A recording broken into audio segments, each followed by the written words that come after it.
Class tenth chemistry, class tenth का chemistry जो है हम लोग कर रहे थे एनसीईआरटी से, ठीक है। उसी का पार्ट थर्ड है, तीसरा चैप्टर है, ठीक है। पहला चैप्टर था रासायनिक समीकरण और रासायनिक अभिक्रिया, ठीक है। दूसरा चैप्टर क्या है? दूसरा चैप्टर था अम्ल धातु और भस्म, ठीक है। अम्ल, भस्म और क्षार था, ठीक है। तीसरा क्या है? तीसरा है धातु एवं अधातु, ठीक है। धातु एवं अधातु क्या होता है? ठीक है, कि धातु कहने का मतलब क्या? जो इलेक्ट्रिसिटी फ्लो करे, ठीक है। जो अधातु है जो इलेक्ट्रिसिटी ना फ्लो करे, ठीक है। जो हीट को क्या करे कि ट्रांसपोर्ट कर सके, ठीक है, उसको धातु बोलते हैं। जो हीट को ट्रांसपोर्ट ना कर सके उसको अधातु बोलते हैं, ठीक है। Sonorous, non sonorous, malleable, non malleable, ठीक है, डक्टाइल, नो डक्टाइल, ये सब क्लास 7-8 का चीज़ था, ठीक है। क्लास 7-8 का चीज़ था धातु एवं अधातु के बारे में, ठीक है। अब हम लोग क्लास 10th के बेसिस पे जानेंगे कि आखिर धातु एवं अधातु किसको कहेंगे, ठीक है। तो धातु कहने के लिए क्या होता है, ठीक है। जैसे जो एलिमेंट, ठीक है, जो एलिमेंट इलेक्ट्रॉन को क्या करे कि बाहर करे, ठीक है, जो इलेक्ट्रॉन को डोनेट करे, ठीक है। जो एटम इलेक्ट्रॉन को डोनेट करे उसको हम लोग धातु बोलेंगे, और जो एटम इलेक्ट्रॉन को एक्सेप्ट करे, ठीक है, जो इलेक्ट्रॉन डोनेट करेगा वो बेस भी हो जाता है, ठीक है। और जो इलेक्ट्रॉन एक्सेप्ट करेगा वो अधातु और एसिड, ठीक है। तो धातु के बारे में जाने और अधातु के बारे में जाने, ठीक है। जैसे मान लिया कि ये सोडियम है, ठीक है, ये सोडियम है, इसका एटॉमिक नंबर होता है 11, तो 1s2, 2s2, ठीक है, 2p6, ठीक है, 3s1, ठीक है। तो ये स्टेबल होने के लिए क्या होगा? यहाँ से यहाँ तक 10 इलेक्ट्रॉन, यानी ये क्या हो गया? हीलियम के बराबर, नियॉन के बराबर हो गया, ठीक है। तो इसका अनस्टेबल कितना इलेक्ट्रॉन है? सिर्फ एक अनस्टेबल इलेक्ट्रॉन है। तो ये स्टेबल होने के लिए क्या करेगा? अनस्टेबल से स्टेबल होने के लिए क्या करेगा? एक इलेक्ट्रॉन को बाहर कर देगा। जैसे इलेक्ट्रॉन को बाहर करेगा तो ये क्या हो जाएगा कि ये बेस हो जाएगा। जैसे ये बेस हो गया तो ये सोडियम जो है वो मेटल हो जाता है, ठीक है। समझ में आया कि धातु किसको बोलेंगे और अधातु किसको बोलेंगे? जैसे अधातु के बारे में बताते हैं। अधातु मान लिया कि हम कैसे पहचानेंगे? जैसे हमारा क्लोरीन है, ठीक है, तो क्लोरीन का एटॉमिक नंबर कितना होता है? 17, ठीक है। इसका देखिए 1s2, 2s2, ठीक है, 2p6, ठीक है, 3s2, 3p5, ठीक है, 3p5, ठीक है, एटॉमिक क्लोरीन हो गया, ठीक है।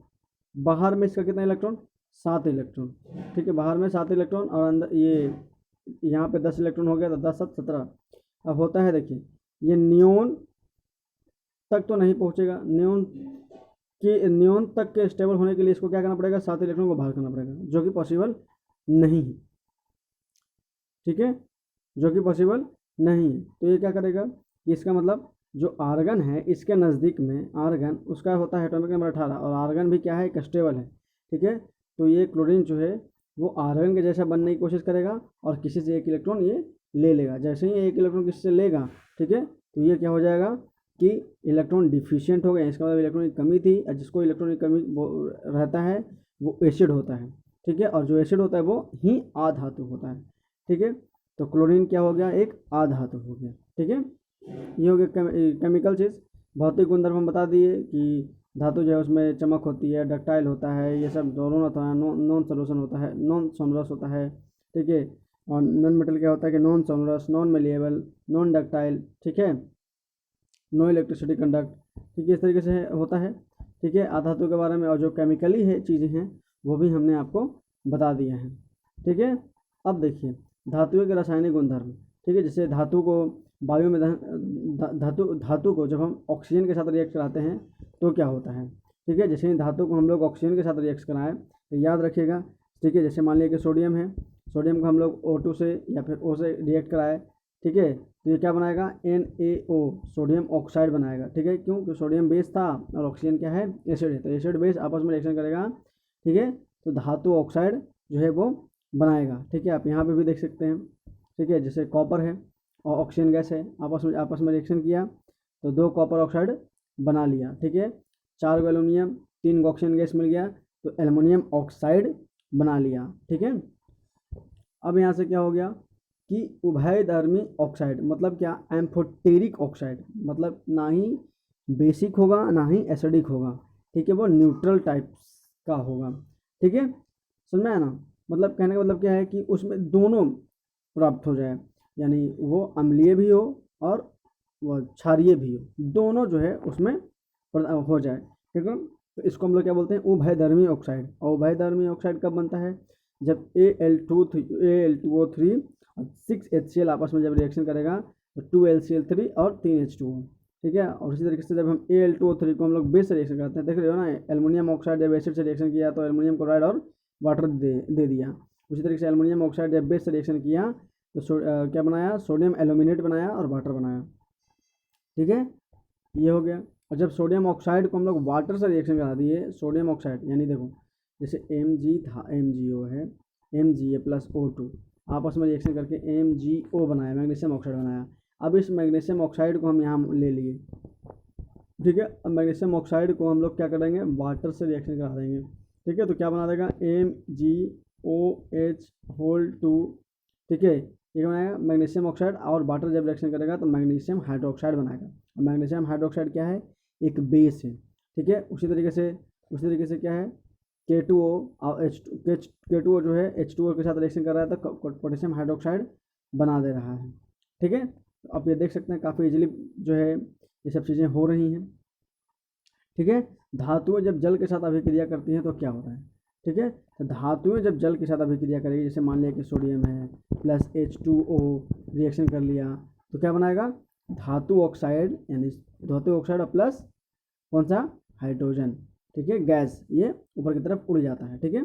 याद रखिए कि धातु ऑक्साइड, जब धातु जल के साथ रिएक्शन करता है तो धातु ऑक्साइड और हाइड्रोजन गैस रिलीज करता है, ठीक है। जैसे मान लिया कि देखिए Mg+O2 Mg, ठीक है, Mg प्लस क्या है कि कौन सा ले लिए हम, हम लोग ले लिए H2O, ठीक है, H2O ले लिए तो बना दिया क्या, मैग्नीशियम हाइड्रोक्साइड बना दिया, ठीक है। सॉरी मैग्नीशियम हाइड्रोक्साइड नहीं, हाँ मैग्नीशियम ऑक्साइड, ठीक है। मैग्नीशियम क्या बना, magnesium oxide plus hydrogen gas, याद रखिएगा, ठीक है। और यहाँ पर जब हम लोग क्या बनाए, पोटेशियम और प्लस मतलब धातु और ऑक्साइड आपस में रिएक्शन कराए तो धातु ऑक्साइड और हाइड्रोजन गैस और कुछ ना कुछ हीट एनर्जी। फिर उसी तरीके से सोडियम वाटर के साथ रिएक्शन कराए, सोडियम हाइड्रोक्साइड और हाइड्रोजन गैस रिलीज करते चला गया, ठीक है, याद रखिएगा, ठीक है। अब कैल्शियम है तो कैल्शियम भी एक मेटल है, वाटर के साथ यानी धातु, ठीक है, जो इलेक्ट्रॉन डोनेट करे वो धातु, और कैल्शियम भी 2 इलेक्ट्रॉन डोनेट करेगा आर्गन तक पहुंचने के लिए, तो वो जब वाटर के साथ रिएक्शन करेगा तो कैल्शियम हाइड्रोक्साइड और प्लस क्या बनेगा, हाइड्रोजन गैस बनेगा। कैल्शियम हाइड्रोक्साइड को अगर आप क्लोरीन गैस से रिएक्शन करा दो तो बना देगा क्या, ब्लीचिंग पाउडर, देख रहे हो ना आप, कहाँ से कहाँ कड़ी जोड़ दिया मैं, ठीक है। उसी तरीके से आप लोग भी पढ़ें तो पूरा जो है एक दूसरे से कनेक्ट करने की कोशिश करें, तभी आपको सब चीज़ें जो है अच्छे से याद रहेगी, ठीक है। एल्युमिनियम जब पानी से रिएक्शन करेगा तो एल्युमिनियम ऑक्साइड और 3 हाइड्रोजन गैस दे देगा। उसी तरीके से 3 आयरन और 4 वाटर आपस में रिएक्शन करेगा तो आयरन ऑक्साइड और प्लस 4 हाइड्रोजन गैस देगा, ठीक है। ये हो गया धातु यानी मेटल प्लस HCl आपस में रिएक्शन करेगा तो salt plus hydrogen gas release करेगा, ठीक है, याद रहना चाहिए सब, ठीक है। अब होता है क्या कि अभिक्रियाशीलता मतलब कि कौन ज़्यादा रिएक्टिव है, मान लिया कि, ठीक है। तो अभिक्रियाशीलता कहने का मतलब क्या कि सबसे ज़्यादा जो है मैग्नीशियम, उसके बाद एल्युमिनियम और उसके बाद जिंक और उसके बाद आयरन, ठीक है, समझ में आया ना। और कॉपर की स्थिति में तो ना बुलबुले बनते हैं और ना ही ताप में कोई पता नहीं, पश्चिम पता चलता है कॉपर तनु हाइड्रोक्लोरिक एसिड के साथ रिएक्शन करता ही नहीं, ठीक है।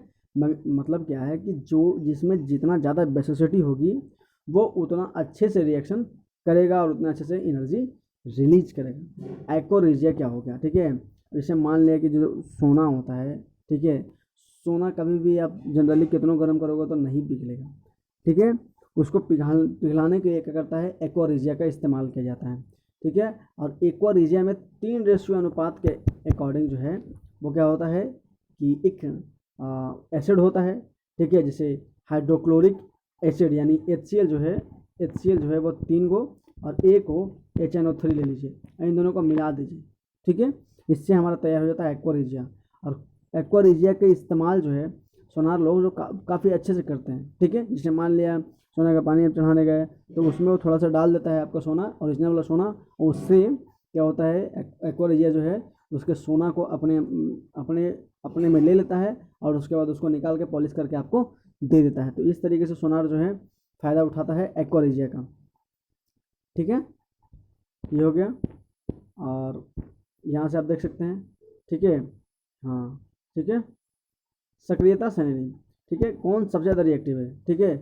तो जो स्टेबल के जितना नज़दीक होगा, ठीक है, वो उतना ही ज़्यादा एक्टिव होगा और वो उतना ही ज़्यादा अभिक्रियाशीलता भी दिखलाएगा, ठीक है। जैसे पोटेशियम को होता है एटॉमिक नंबर 19, तो एक के इलेक्ट्रॉन निकाला और आर्गन के पास पहुंच गया, ठीक है, तो वो अभिक्रियाशील हो गया।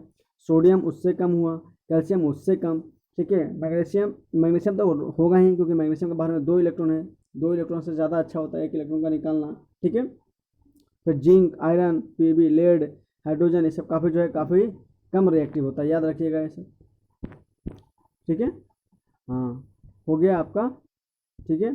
धातुएं एवं अधातुएं कैसे अभिक्रिया करती हैं, ठीक है, यानी मेटल और नॉन मेटल आपस में रिएक्शन करेंगे तो क्या होगा, ठीक है।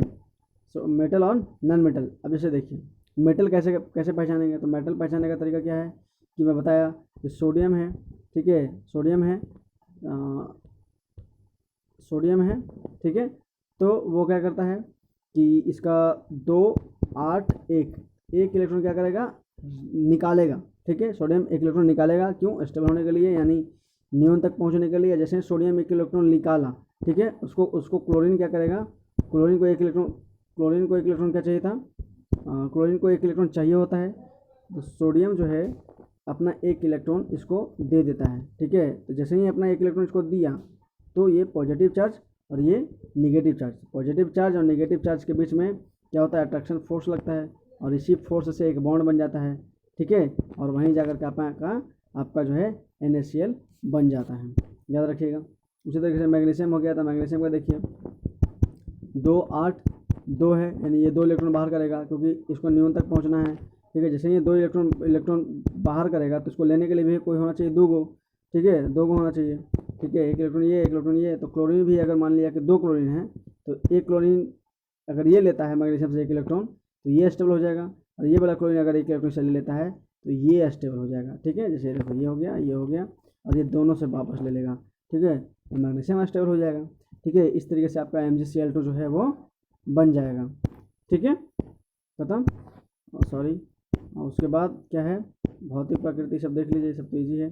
धातुओं की प्राप्ति, ठीक है, धातुओं की प्राप्ति क्या होता है, धातु जो है हमें पृथ्वी के भूपृष्ठ से मिलता है, ठीक है। समुद्री जल में भी सोडियम क्लोराइड मिलता है, मैग्नीशियम क्लोराइड आदि जैसे कुछ विलेय लवण उपस्थित होते हैं। पृथ्वी की भूपृष्ठ प्राकृतिक रूप से पाए जाने तत्व यौगिकों को खनिज कहते हैं, और कुछ स्थानों पर खनिजों में कोई विशेष धातु काफ़ी मात्रा में होती है, जिससे निकालना लाभकारी, तो इन खोजों को अयस्क कहा जाता है। मतलब क्या हो रहा है, खनिज कुछ और है और अयस्क कुछ और है, ठीक है। अब धातुओं का निष्कर्षण कैसे होता है, ठीक है। तो सबसे पहले क्या होता है कि यहाँ धातुओं का निष्कर्षण जो है ना हम लोग बाद में करेंगे, ठीक है, नहीं तो वीडियो जो है वो लंबा हो जाएगा, ठीक है। और इसके बाद जो हम लोग अगला पार्ट जो है वो हम लोग अगले दिन करेंगे, ठीक है।